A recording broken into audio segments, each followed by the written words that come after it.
দুটা ক্ষেত্ৰত ৰাজহ বাঢ়িছে কোৱা কথাটো আমি ৰেকৰ্ডত ল'ম নে শিৱসাগৰ মিটিঙত কোৱা কথাটো ৰেকৰ্ডত ল'ম আপুনি বুজাই দিয়ক আপুনি কথা কৈ মোক ক'বলৈ নিদিয়ে এতিয়া আপুনি কিন্তু ঠিকে ক'লে মোৰ ওপৰত এই চৰকাৰখনৰ ৰাজহ সংগ্ৰহ বাঢ়িছে দুটা আবকাৰী মদ বিক্ৰী কৰি ৰাজহ সংগ্ৰহ বিক্ৰী বাঢ়িছে আৰু ৰাস্তাত গাড়ী ধৰি ৰাজহ সংগ্ৰহ বাঢ়িছে হিমন্ত বিশ্ব শৰ্মাৰ কথা শুনিলে তোৰ ভাবি আকাশখনে পাই গ'লো নেকি অসমখন আমেৰিকাৰ নিচিনাই হৈ গ'ল নেকি এনেকুৱা লাগে তাৰমানে আৰু মুখ্যমন্ত্ৰীজনে সদায় ঘৃণাৰ টোপোলা এটা লগত লৈ ফুৰে সদায় বেলেগ জাতিৰ বিৰুদ্ধে বেলেগ ধৰ্মৰ বিৰুদ্ধে ঘৃণা অৰ্থাৎ এই এনকাউণ্টাৰ কৰি মানুহ মৰাৰ কাৰণে এই চৰকাৰখন 2 নম্বৰত নাম মানে এনেই ৰাজ্যপালৰ ভাষণ পঢ়ি এনেই ভাল লাগে কিন্তু এইবাৰ ৰাজ্যপালৰ ভাষণটো মানে কি হ'ল একেবাৰে পঢ়িবলৈ নোৱাৰি অকল তথ্য একোৱেই নাই আৰু একো মানে মাল মটংবিলাক নাই বিশেষ ইয়াত মানে এইটো যিটো হেৰি থাকিব লাগে সেইটো নাই হা অকল খালি কিছুমান তথ্য দি এনেই শেষ কৰি দিছে হা এতিয়া সেইকাৰণে মানে ৰাজ্যপালৰ ভাষণ মানে আমি কি ভাবোঁ যে বৰ্তমান চলি থকা নীতিটোৰ ওপৰত আলোচনা আৰু ভৱিষ্যতে কি কৰিব সেই নীতিটোৰ ব্যাখ্যা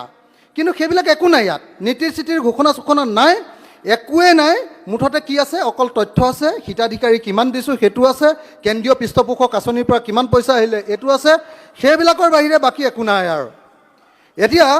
এতিয়া যদি আমি চাওঁ এতিয়া বিত্ত বিভাগত এটা তথ্য দিছে কৈছে যে আমাৰ GDP সাংঘাতিক বাঢ়িছে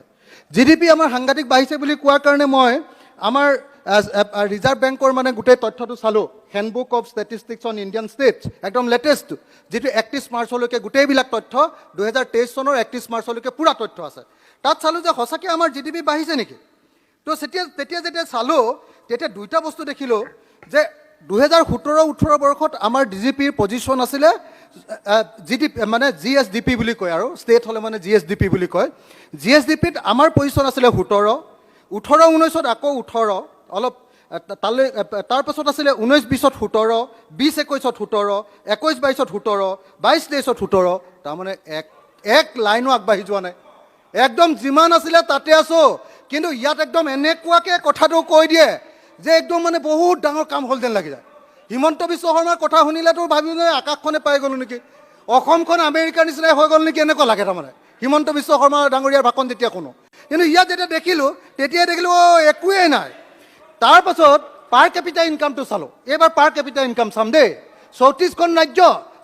ৰাজ্যৰ ভিতৰত আমাৰ পাৰ কেপিটা ইনকাম কিমান জানেনে 17-18ত আছিলে 29 নম্বৰ 18-19ত 29 নম্বৰ 19-20ত 29 নম্বৰ 20-21ত 30 নম্বৰ 21-22ত 29 নম্বৰ 22-23ত 29 নম্বৰ তলৰ পৰা আমি 5 নম্বৰ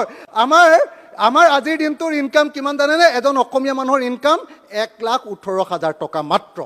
যি সময়ত গোৱাৰ নিচিনা এখন সৰু ৰাজ্যৰ ইনকাম হ'ল এতিয়া 5 লাখ টকাতকৈ বেছি এজন মানুহৰ আনকি আমাৰ ওচৰৰ ছিকিমৰ এজন মানুহৰ ইনকাম এবছৰৰ 4,90,000 টকা সেই সময়ত আমাৰ ইনকামটো হ'ল এইকণ এতিয়া মই আপোনালোকক এটা কথা কৈছোঁ এই চৰকাৰখন কি বুলি ইতিহাসত থাকি যাব আপোনাৰ সময় হৈছে এই চৰকাৰখন অসমৰ ইতিহাসত থাকি যাব যে অসমৰ ইতিহাসৰ আটাইতকৈ সাম্প্ৰদায়িক চৰকাৰ হিচাপে অসমৰ ইতিহাসৰ আটাইতকৈ আৰু মুখ্যমন্ত্ৰীজনে সদায় ঘৃণাৰ টোপোলা এটা লগত লৈ ফুৰে সদায় বেলেগ জাতিৰ বিৰুদ্ধে বেলেগ ধৰ্মৰ বিৰুদ্ধে ঘৃণা এইটোৱে হ'ল এই চৰকাৰখনৰ আটাইতকৈ ডাঙৰ হেৰি দ্বিতীয় যিটো কৃতিত্ব সেইটো হ'ল যে এক্সট্ৰা জুডিচিয়েল কিলিং অৰ্থাৎ এই এনকাউণ্টাৰ কৰি মানুহ মৰাৰ কাৰণে এই চৰকাৰখন 2 নম্বৰত নাম থাকি যাব 3 নম্বৰ অসমৰ মাটি বেলেগ ৰাজ্যক দি দিয়াৰ কাৰণে নাগালেণ্ড মেঘালয় মিজোৰাম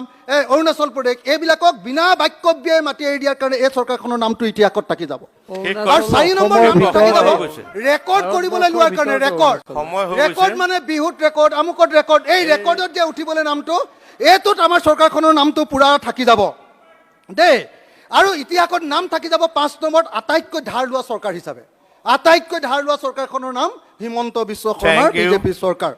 এতিয়া আৰু এটা কিন্তু নাম থাকি যাব দেই ইমানবিলাক নিগেটিভ কথা কোৱাৰ পাছতো এই চৰকাৰখনৰ বিৰুদ্ধে সংবাদ মাধ্যমে বেয়াকে নকয় সংবাদ মাধ্যমে বৰ বঢ়িয়াকে কয় গতিকে সংবাদ মাধ্যমে বেয়াকে নোকোৱা চৰকাৰ বুলি অৰ্থাৎ সংবাদ মাধ্যমে মেনেজ কৰা চৰকাৰ বুলি এইখনৰ নামটো বৰ ধুনীয়াকে থাকি যাব দেই একদম বৰ আৰু এই চৰকাৰৰ দিনৰ আটাইতকৈ ৰাজহ কিয় পাইছে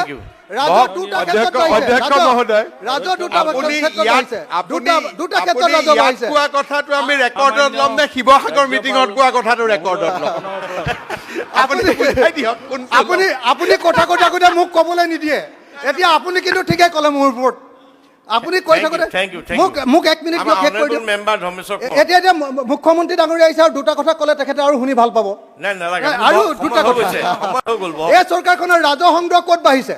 এই চৰকাৰখনৰ ৰাজহ সংগ্ৰহ আপুনি বাঢ়িছে বহক, দুটা টকা অধ্যক্ষ মহোদয়। আবকাৰী মদ বিক্ৰী কৰি ৰাজহ মহামান্য সংগ্ৰহ বিক্ৰী বাঢ়িছে ৰাজ্যপাল আৰু ৰাস্তাত গাড়ী ধৰি ৰাস্তাত মই গাড়ী ধৰি ডাঙৰীয়া, ৰাজহ সংগ্ৰহ বাঢ়িছে তাৰ বাহিৰে আৰু ৰাজহ সংগ্ৰহ নাই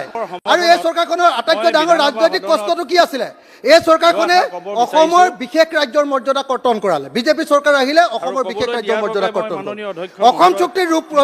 ৰূপায়ণ কৰিম বুলি কৈছিলে অসম চুক্তিৰ ৰূপায়ণ নকৰিলে একেবাৰে শেষ আপোনাৰ 6 সময় নম্বৰ হ'ল। দফাৰ কমিটিৰ Please, প্ৰতিবেদন please নাইকিয়া sit হ'ল 6 জনগোষ্ঠীৰ সময় 6 নম্বৰ জনজাতিকৰণ নহয়। কৰিম বুলি কৈছিলে এই একো নাই। চৰকাৰখনে 6 বহক। জনগোষ্ঠীৰ জনজাতিকৰণ নকৰিলে আপোনাৰ হৈ গ'ল। গতিকে এই চৰকাৰখনে যে একদম Please, সাংঘাতিক চৰকাৰ please sit down. সাংঘাতিক চৰকাৰ Please sit down. মুখত কিন্তু একদম আপোনাৰ সময় সাংঘাতিক হৈ গ'ল দেই। Nothing will go on record please sit down এক ইস দিন ধন্যবাদ